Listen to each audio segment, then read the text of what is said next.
Watching now the conclusion of the Vespers service at St. Patrick's Cathedral in the heart of New York City, right along Fifth Avenue, where a packed cathedral of not only the faithful, but the who's who of New York society is filling the pews in this grand Gothic cathedral. Outside, people from all around the world are lining the sidewalks of New York City. They were there to greet the Pope, to reach out for his blessing as he was coming down Fifth Avenue to the St. Patrick's Cathedral there. With me in our coverage of the Vesper service, the evening prayers here at St. Patrick's, is Monsignor Anthony Figueiredo and Candida Moss, who's a professor of theology at Notre Dame University, both papal news contributors for CBS News. There were some real takeaways for you, I know, Monsignor, as you were listening to the Pontiff's homily. I believe not a few will be surprised by what the Holy Father said this evening. Here we are in New York City, a rich, rich capital full of business and wealth. And the Holy Father said some things which were surprising. First of all, he said that success is not measured by efficiency or good management or even good works. He said spiritual success is measured by the cross, and I was somewhat startled by that, you know, in the sense that here we are in a very rich capital. And then another area that he spoke about, this was a Vesper service for priests and religious with many bishops there and many wealthy benefactors. But he singled out for his praise, women religious.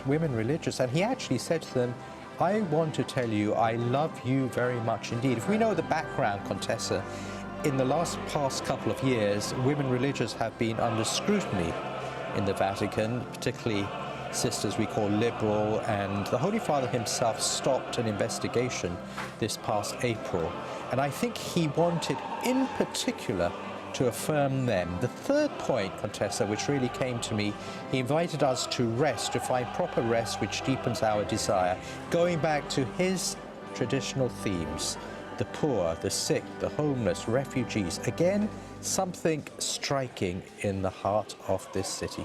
And yet we were talking as the Pontiff was arriving inside St. Patrick's Cathedral that he was greeting the wealthy, the famous, the successful, who were there lining the very front pews, it appeared, in St. Patrick's Cathedral.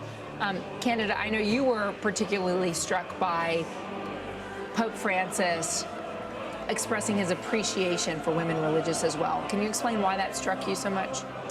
Yes, like the Monsignor, I was struck by this because for nearly 5 years, the LCRW, the Leadership Conference of Women Religious, was under investigation by the Congregation on the Doctrine of Faith for their seemingly liberal left-wing positions.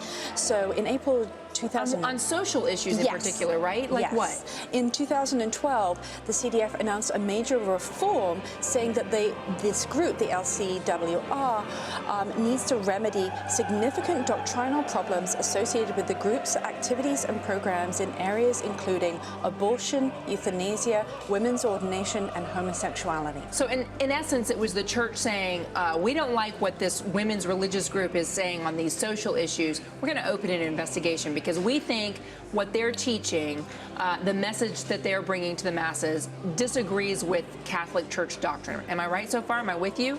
Yes. What was being emphasized, what they were being encouraged to do was to focus more on abortion and same-sex marriage and less on their works to the poor, which seems to be the very opposite of Francis's message. So you told us, Monsignor, that he stopped the investigation in April and then actually not just stopped the investigation of this women's religious group, but came out and expressly thanked them for the work they're doing. He actually said, I love you, to them in public in the cathedral just now. Is that going to make other Catholic leaders, those who were expressing their disappointment or their criticism of this group, feel reprimanded, Monsignor? Oh, I would say so. There's no doubt about it, and I think you'll see that in Catholic circles in the next days. It's amazing because we saw those women religious actually stand up in this huge cathedral. They were the only ones standing up, and the Holy Father looked at them and said, in these moments of difficulty, I want you to give thanks, take up the cross that you have, and go forward, look forward.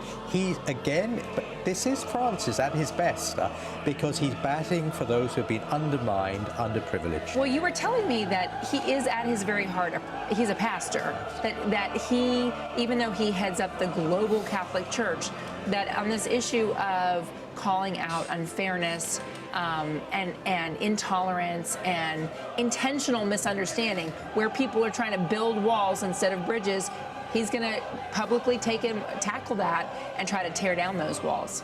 Yes, he's going to take up their side. I mean, I look at the cross he wears, the pectoral cross, and it's a shepherd who's surrounded by the sheep. And the shepherd looks for that lost sheep, the one who is in some sense undermined by all the others and weakest.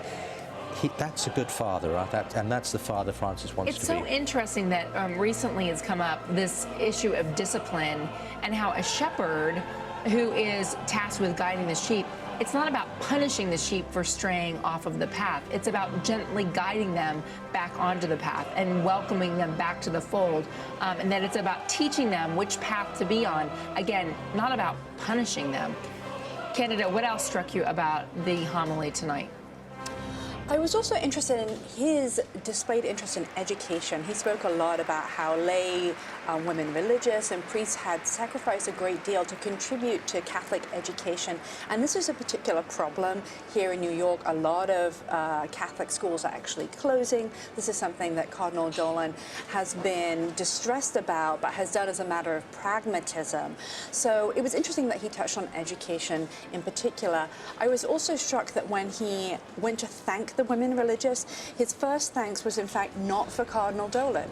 He did not address Cardinal Dolan in that moment, which was to me somewhat unexpected.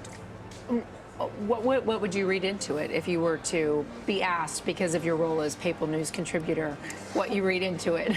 Well, you know, to add to this, one of the interesting things about this service was that he chose to greet a young child using a wheelchair. He chose to greet the elderly, and then he was introduced to a line of presumably wealthy donors.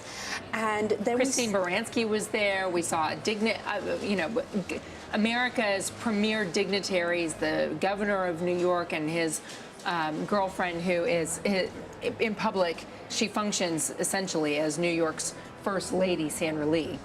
Right, and then we saw a striking lack of diversity in the people who were reading today. We did not see much diversity there in comparison to Washington, D.C. So I think Francis is responding to the environment in which he's found himself, which is a wealthy one.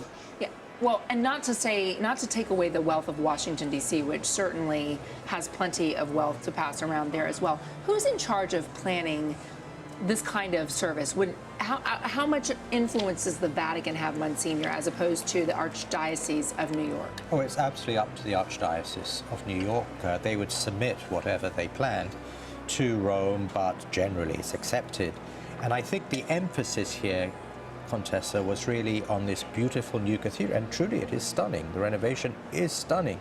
But what the Holy Father said was, I don't want our success to be measured in terms of worldliness or efficiency or management. There's something else that beckons us, that calls us. It's actually the poor, the suffering, the weak.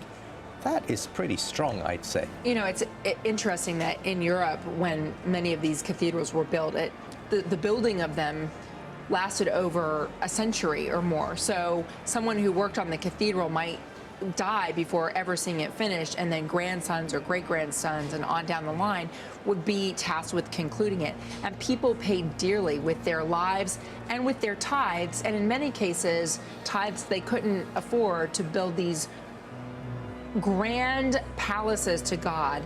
And it was so interesting what we saw in Cuba, where many people worship in the Catholic Church in lean-tos, essentially, open-air shelters without any kind of shelter from the sun. Without the Havana Cathedral has no air conditioning. It was clear from the service that we saw with the people perspiring that there are many parishes around the world that don't have the money that St. Patrick's has been able to come up with just in order to renovate this amazing cathedral. You're absolutely right, Contessa, because the great cathedrals of the world were built by the poor. They gave very small amounts, but it's the story of the widow's mite in the gospel. You know, she didn't give from her surplus. She gave from her very means what she had. She gave everything she had. And I think the Holy Father wanted to send a message here that those who are poor, those who are sick, those who are suffering, the marginalized, let us go to them and find our richness in them. He said it explicitly. There is something spiritually uplifting, though, when you're sitting in a pew at St. Patrick's Cathedral, even if you're a non-believer, I think, and you feel the power of that soaring ceiling and the spires that draw your eye toward heaven. And it's one of the things that probably the most spiritual of the architects were hoping to do, and not just about gratifying and glorifying man, but to bring the attention to God. Here we're seeing the pontiff now, again, greeting people as he's leaving St. Patrick's Cathedral. I just love watching Cardinal Dolan in any form, because it doesn't matter. You can be listening to the Ave Maria, and it seems like he is thoroughly enjoying himself. He has a joie de vivre that translates through cameras and through serious situations, and his smile is almost ever present. It is true, and the Holy Father did say tonight, joy springs from a heart that is grateful. And I'm sure Cardinal Dolan is truly grateful for those benefactors, truly grateful that the Holy Father is in his cathedral, this church tonight. What a way to celebrate the reopening post-renovation, to have the Holy Father there. No better way, absolutely. And it's beautiful, all these people again on the streets, greeting our Holy Father. He wants to be with them. This is where he'll be invigorated, I think. It's interesting. We saw inside the cathedral, the Holy Father stop Candida and reach down and lay his hands on a little girl in a wheelchair. He's done that and again. I just saw a headline here from a little girl who says she truly believes. She's in a wheelchair. She was blessed by the Pope. I know I will walk again. That's the kind of hope and faith I'm sure he's trying to inspire. Yeah, we saw a number of interviews with children and people who were waiting outside of the cathedral. A number of them had sick relatives, and they felt sure that if they got to see the Holy Father, perhaps even touch him, that would lead to healing for them. I saw that interview with that little girl, and she was just so emotional, talking about how this was the most important day of her life. Here again, the photographers crowding around. This was the same security official we saw in the Basilica in Washington, D.C. Do you recognize him? I do. On the left there, yes. It's actually Dr. Gaspari, and he's the official who organizes all the pilgrimages for the Holy Father. He's an Italian, works for Vatican Radio, and a very, very great man. Actually, his wife is Jewish, and so a special man. He was also very aggressive in making sure that sisters and priests were not touching the Holy Father when he was making his way through the cathedral there in Washington, D.C. But apparently tonight, a little more lax situation here, because now we're seeing some of the nuns being able to greet Pope Francis as he's leaving St. Patrick's Cathedral in Midtown Manhattan.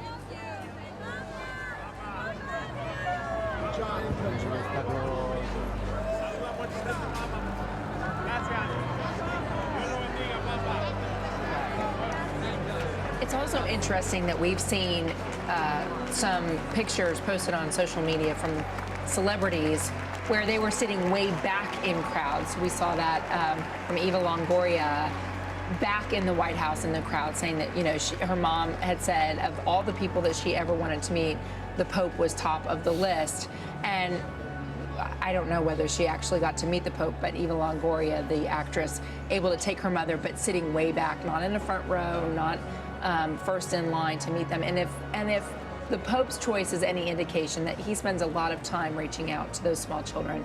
Again, here he is greeting the governor, Andrew Cuomo, and his wife, who's a celebrity chef, Sandra Lee. Not wife, a girlfriend. They're not married, but she does function as New York's First Lady.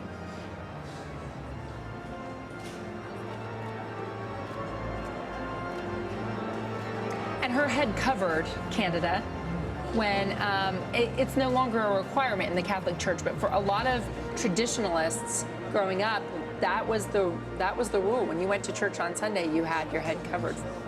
Yes, certainly that was the case. Before Vatican II, everyone covered their head when they went to church. And in fact, there are churches where that's much more common. And we saw in DC as well, we saw people with mantilla head coverings, lace head coverings. And how cell phones and smartphones and Wi-Fi and digital media have changed the way the Pope can deliver a message. He has a Twitter handle, @Pontifex. He doesn't tweet that much, though. I'm going to go out on a limb and say, you know, he's not that prolific on Twitter. I'm sure he's going to be tweeting in these days because this time has really struck him. He's again greeting another sick person, I believe, here. An old person now, wants to bless them.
What a crowd as he's now leaving the cathedral. And it is so funny. I've gone to services in St. Patrick's. I've never been inside where there have been shouts inside the cathedral. That in and of itself is joyous. I think people cannot restrain themselves. It's extraordinary. Everyone wants to touch him, see him. I think they feel, as Candida was saying earlier on, that they are blessed simply in his presence. Extraordinary man, really, because it's now 8 o'clock in the evening and he's been going all day long.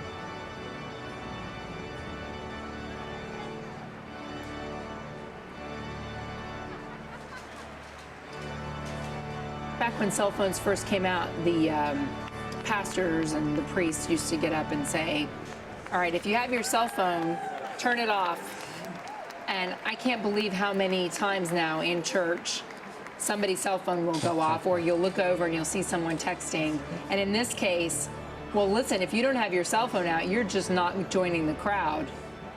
Clearly, the Holy Spirit is moving all these people to take out their smartphones and capture this moment on camera. Everything has a sacred motivation, doesn't it? That is certainly one way to look at what's going on here. They want to move him through. Well, and it's been such a long day, and he has a little bit of a ride before he heads back to the place where he will reside for the evening, which is the residence, you were telling me, Monsignor, of the Vatican representative to the United Nations. Yes, absolutely. Archbishop Auser, a Filipino, and tomorrow morning, as we know, the Holy Father goes to the United Nations.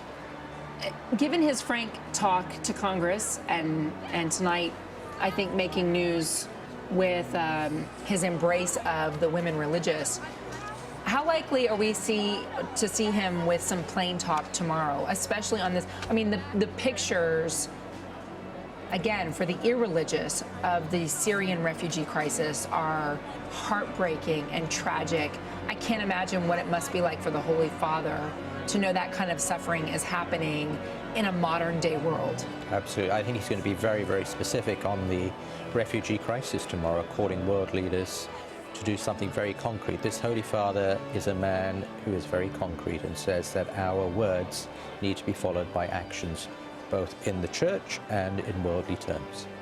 Candida, have we seen in the past when a pontiff addresses global leaders that there has been change on any climate change following World War II? Has there in your studies, does the popes in a modern era, I mean, I don't mean 400 years ago when the Pope really had armies at his disposal to go out and fight wars, but in the modern era, Can the Pope's words convince global leaders to effect change?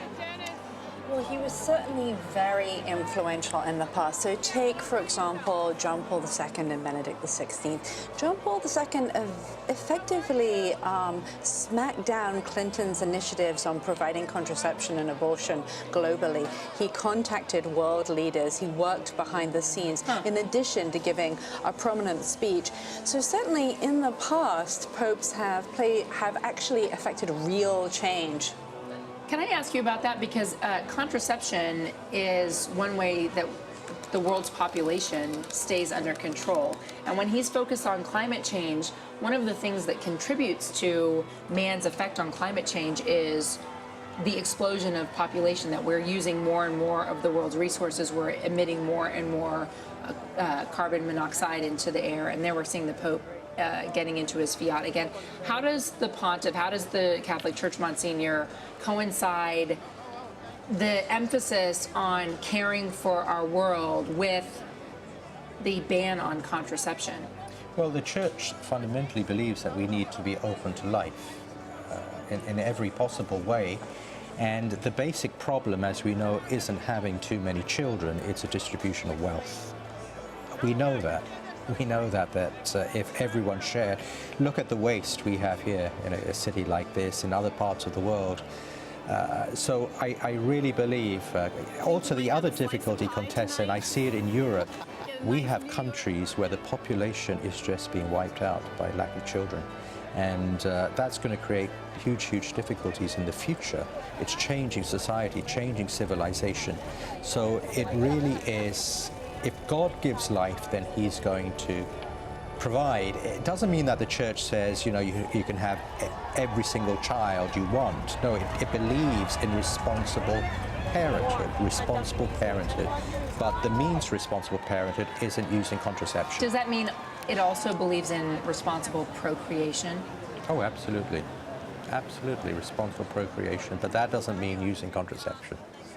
Just to be clear, now that we're clear on what the Catholic Church says about that, I know that's a tough issue. I just posed a real dilemma. Again, this is the interior of the cathedral, St. Patrick's Cathedral in Midtown Manhattan. It is a beautiful, amazing cathedral that has just finished a multi-million-dollar renovation, something like $177 million spent on the cathedral. And now we're looking at 66th and 5th, 56th, thank you for the correction, 56th and 5th at Trump Tower, where earlier we actually saw a picture of Donald Trump, the now presidential candidate and GOP frontrunner, out on a terrace waving down at the Pope who was passing by at his procession. The New York City Police Department, which is tasked with keeping the Pope safe while he's here, as well as other dignitaries who will arrive for the General Assembly and who presumably have already arrived, because the Assembly is tomorrow morning, for the Pope's address to the United Nations, which is always a huge organizational challenge in terms of keeping world leaders safe when they arrive all at once. The Pope's fiat, once again, we've talked about his emphasis on conservation, his emphasis on simplicity, and choosing to ride in a very small car rather than a massive limousine as he's being driven around the United States of America. On his way now to the residence of the papal representative to the United Nations, where he will spend the evening. And do you have any sense of how much private time he gets after such a busy day, Monsignor? He will certainly go back now, and he'll be eating supper with others at the residence. And he normally goes to bed at 10 o'clock because he gets up at 4, so he's not going to get a lot of free time. You can see some of those posh shops that line Fifth Avenue. So many tourists come from around the world to stroll Fifth Avenue and to not just window shop, but go in and peek inside. And so the Holy Father getting a view here of some of the materialism and some of the consumerism that drives the American economy. And one of the things that he's chosen to tackle during his time here is to remind Americans that success, how did you put it, Monsignor, that success is not based on efficiency and good management. We don't measure success in worldly terms, but according to the cross.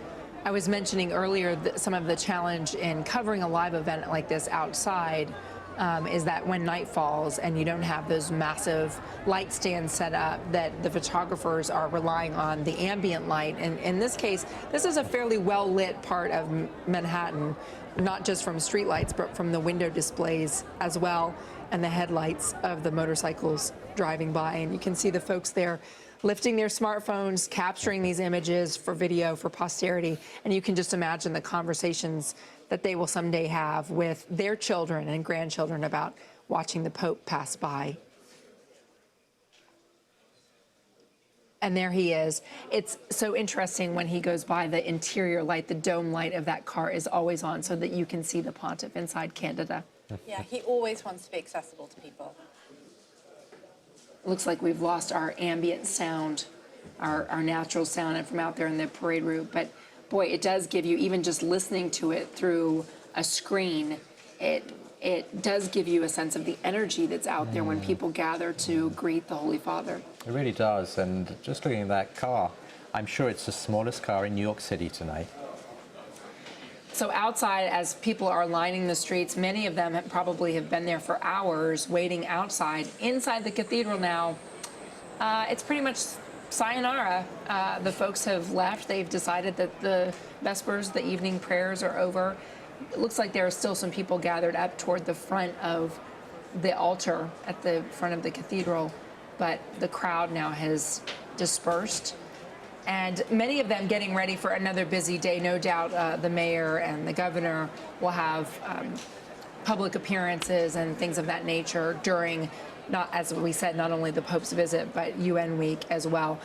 There's going to be a procession through Central Park tomorrow. A lot of tourists who have gone through Central Park might know that it's being blocked off to many tourists tomorrow. This is Governor Cuomo of New York State. And we felt that it was a personal thrill, and it was personally very kind to us. Sandra just went through a battle with cancer, and luckily, thank God, she's cancer-free, but the Pope took time to give her a special blessing.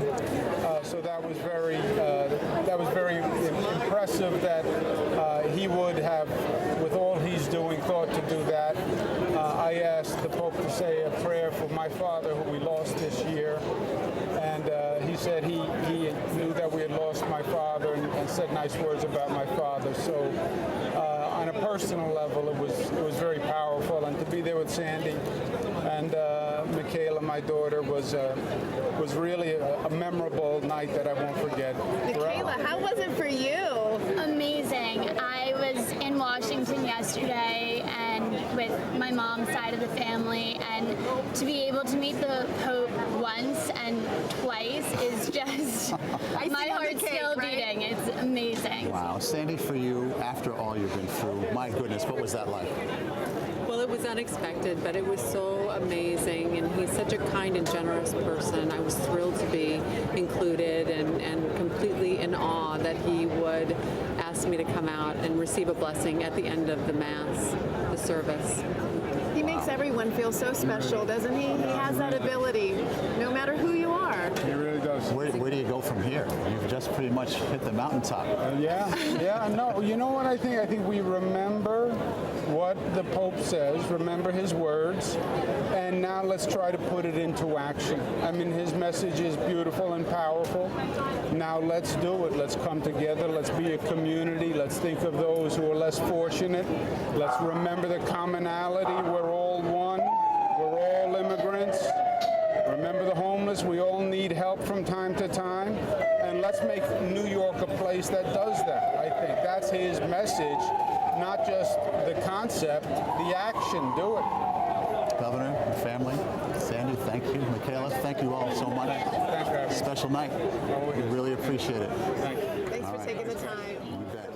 Our WCBS anchors, Channel 2 here in New York City, out there interviewing New York's governor about the greeting and the blessing they got from Pope Francis inside the cathedral. You heard the governor mention the loss of his father. That's Mario Cuomo, who was the governor of New York State for 3 terms from 1983 to 1994.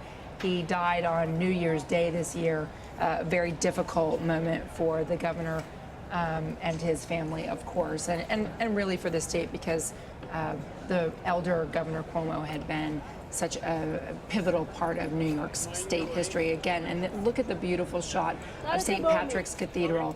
It illuminated in Midtown against the skyline of these towering, much more modern designed buildings of concrete and glass and steel.